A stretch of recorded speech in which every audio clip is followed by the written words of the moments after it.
सभी को जय मसीह की।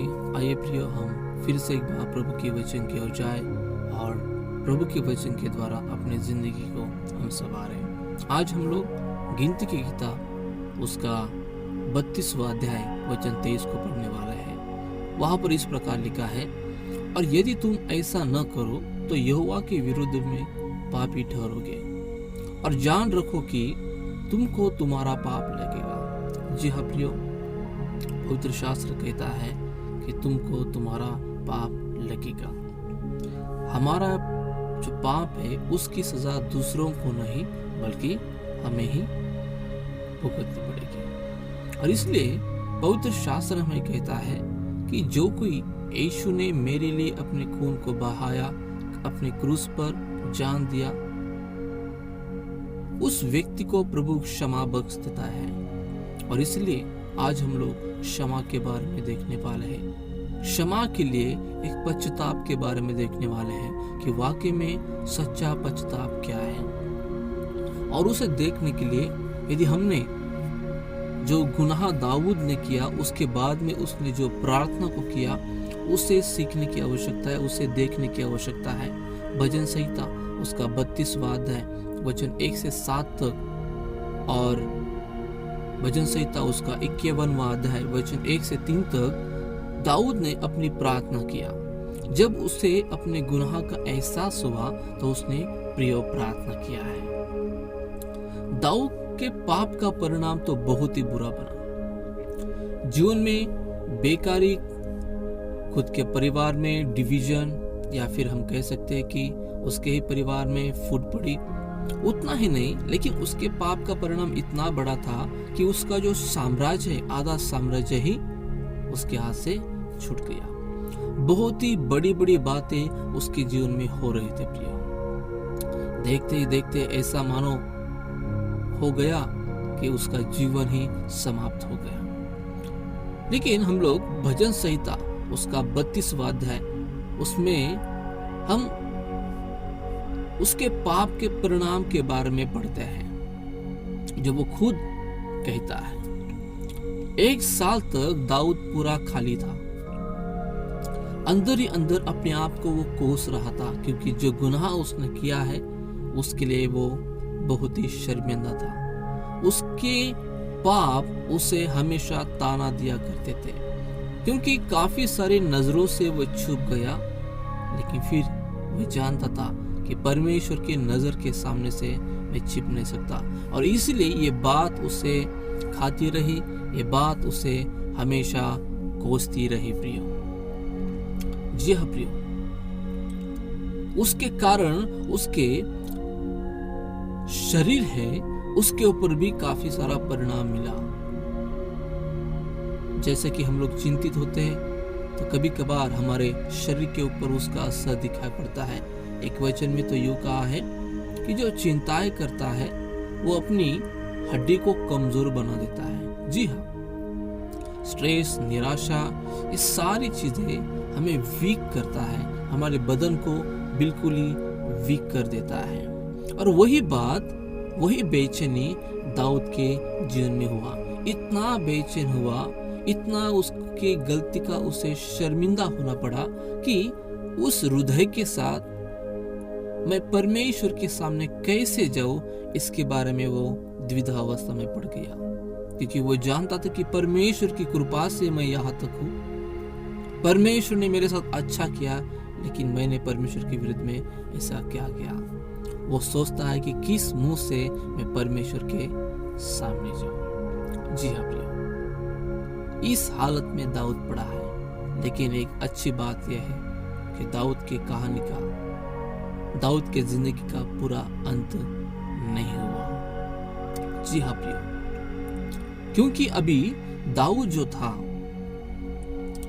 आत्मिक रिश्ते में फिर से नई तरीके से शुरुआत करने जा रहा था।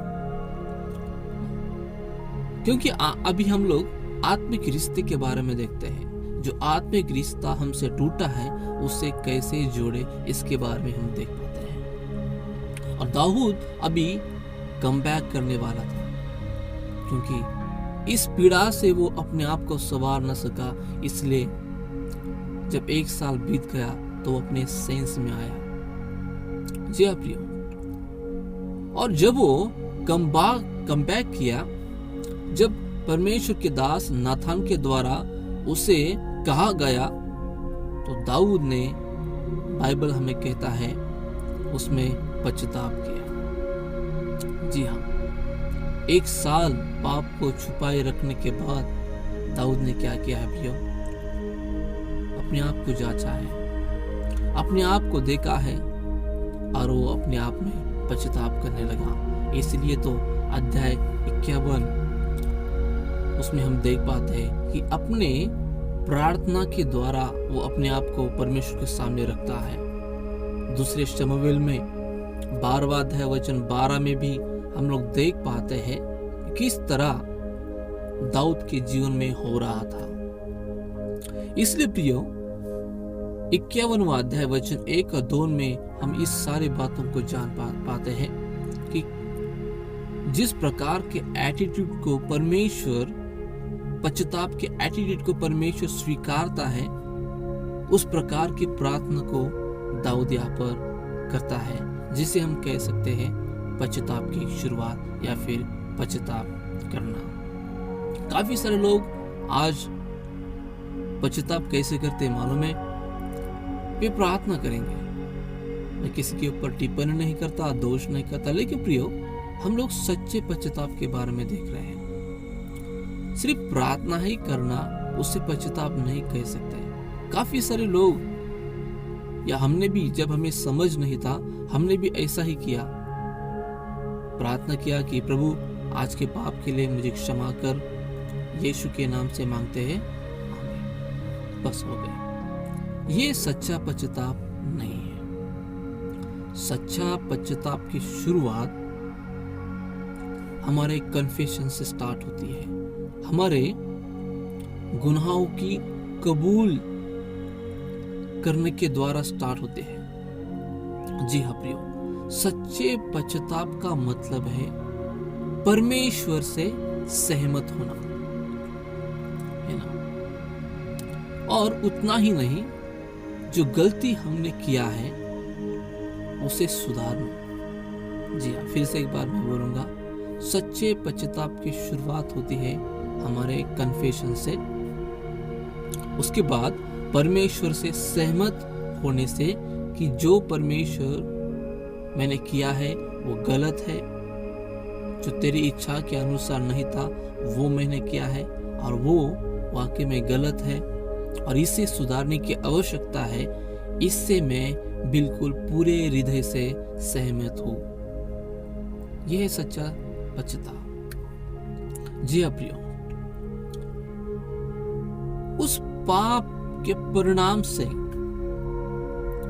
हमें शुद्ध होने की जरूरत है, यही पश्चाताप। इसे महसूस करना कि हाँ, पाप का असर है और उससे मुझे छुटकारे की जरूरत है, जो मैंने किया है वो गलत किया है, ये कबूल करना है और परमेश्वर के साथ सहमत होकर अपने कार्य को बदलना है। एक तरफ यदि हम देखें तो हम लोग किसी दूसरे को हमारे पाप के बारे में इल्जाम नहीं लगा सकते कि इसकी वजह से मैंने ये किया, उसकी वजह से मैंने ये किया, उनके वजह से मैंने ये किया। नहीं किया, किसने? हमने खुद ने किया। इसलिए पाप की क्षमा हमें मांगना जरूरी है प्रियो। जी हाँ दोस्तों, यदि हमने किसी के विरुद्ध में भी पाप किया हो तो पश्चाताप की शुरुआत इसी से होती है कि पहले कबूल करना, बाद में सहमत होना और फिर अपने मन को फिराना। यदि हम सिर्फ प्रार्थना ही करें और परमेश्वर के साथ सहमत ना हो और गलती को ना सुधारे तो वो सच्चा पश्चाताप नहीं होता प्रियो। जी हाँ, इसलिए सच्चा पश्चाताप होना जरूरी है। सच्चा पश्चाताप तब तलक नहीं होता जब तलक हम लोग उस गलती को ना सुधारे। जी हाँ दोस्तों, हम हर एक को पश्चाताप की आवश्यकता है प्रियो। प्लीज लॉर्ड, इस बात को हम लोग ध्यान में रखेंगे और जरूर पढ़ना भजन संहिता 32वां अध्याय वचन 1 से लेकर 7 तक और 51वां अध्याय वचन 1 से लेकर 3 तक, जिस प्रार्थना में दाऊद ने अपने पूरे अंतर्याम को परमेश्वर के सामने रख दिया और अपने आप को पूरा लीन करते हुए परमेश्वर के सामने ले गया और अपनी गलती सुधारने की बात किया है और अपनी गलती को सुधारा है, उसे कहते हैं पश्चाताप। और उसे ही हमें अपने जीवन में करना है प्रियो। जी हाँ, जब जब पश्चाताप हुआ है, परमेश्वर ने अपने आशीष से लोगों को भरा है। जब जब पश्चाताप हुआ है, तब तक परमेश्वर ने कई लोगों को आशीषित किया है, कई लोगों को छुटकारा दिया है, कई लोगों को बीमारी से चंगा किया है, कई लोगों को जो जिंदगी में आगे नहीं बढ़ते उनको आगे बढ़ने के लिए सहायता किया है। जी हाँ, जब तक हम लोग हमारे आत्मिक रिश्ते को मजबूत नहीं करते, आत्मिक रिश्ते में फिर से एक बार नई तरीके से कम बैक नहीं करते प्रियो, तो हमें आज सोचने की आवश्यकता है कि जो पश्चाताप मैं किया करता था क्या वाकई में मैं सही था।